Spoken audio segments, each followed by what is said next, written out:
Welcome to today's episode of Heard and Seen Around. I am Rajesh Karipurath. This is my take on macroeconomic and geoeconomic data points, which I find interesting.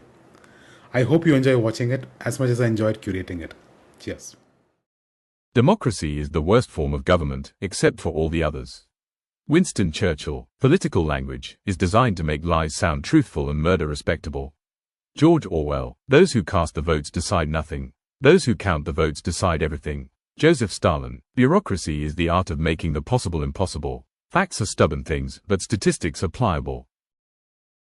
CEOs have a new top worry, and it's not war. In early 2026, 60% of Fortune 500 CEOs say AI will have a high impact on their industry. That edges out geopolitics at 59% and cyber risk at 56%. Financial risk sits at 50%, legal at 43%. That's a remarkable shift. A year ago, AI wasn't leading the risk table. Now it's the headline variable. Why? Because AI isn't just about disruption, it's cost structure, competitive advantage, and existential threat rolled into one. Geopolitics can dent the supply chains. AI can rewrite them. India's bank credit-GDP ratio just hit an all-time high, 81.75 in December 2025.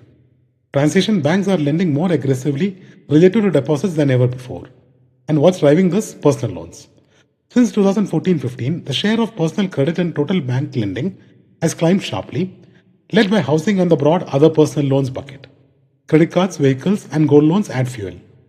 This is classic late cycle retail momentum.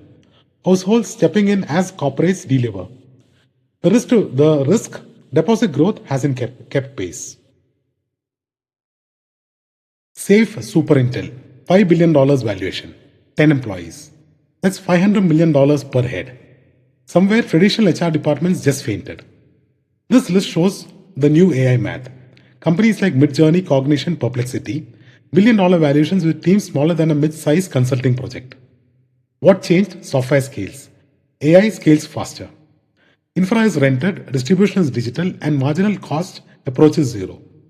In the industrial era, valuation followed headcount. In the AI era, valuation follows model performance and network effects. OpenAI's projected cumulative cash burn through 2029, $218 billion. For context, Uber burned $18 billion before turning positive, Netflix burned $11 billion, and Tesla $9 billion. This is not venture scale risk, this is nation-state scale capex. AI isn't software, it's infrastructure. GPUs, data centers, power contracts, model training runs that cost hundreds of millions each. The marginal cost curve isn't flat, it's nuclear powered. The real question isn't, is the burn scary? It's, does AI become a utility like monopoly before cash runs out? Because in platform races, scale wins. In second place, often does not survive.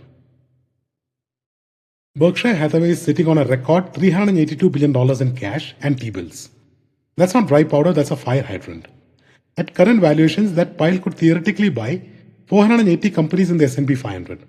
Instead, it's parked in short-term treasuries earning risk-free yield. So what does that tell you? Buffett isn't finding bargains. He prefers optionality over FOMO. And when rates are high, cash isn't trash, it's a strategy. India just clocked $38 billion in services exports in January, the second highest monthly print on record. On a 12-month basis, $14 billion of exports, $202 billion of imports. That means a service surplus of $212 billion. That surplus quietly offsets a large chunk of India's goods trade deficit. In other words, while oil widens the goods gap, code narrows the current account. So what's driving this? IT services, consulting, GCC expansion, fintech backend ops, engineering design, and increasingly AI-enabled delivery.